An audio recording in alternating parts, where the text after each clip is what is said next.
if you want to change lock screen wallpaper on the Motorola Edge 70 Fusion, first we need to go to settings. Over here in the settings, we should be able to go to the personalize option.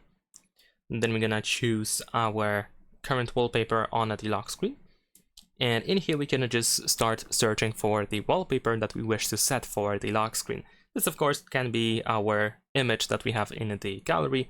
We can go to Image Studio to generate an AI wallpaper, or we can just go to Curated Images to try to find something that is already on our phone. So I'm gonna go to More Wallpapers in here. There we go. And of course, in a couple of seconds, we should be able to search for the wallpaper that you want to set. So in my case, I'm just gonna choose landscapes as an example. And then I'm gonna choose an example image that I want to set for the wallpaper. Of course, in here we have the preview of lock screen and home screen, but it doesn't really matter that much. Of course, we can tap on the lock screen, let's say, to adjust the wallpaper if you want to. There we go, and we're gonna set wallpaper. Now in here, I can uncheck the home screen so that it won't be affected, and only for lock screen, the wallpaper is going to be changed. I'm just gonna tap on the set now.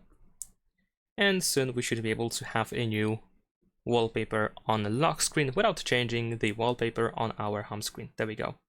That is pretty much it. Leave a like and subscribe.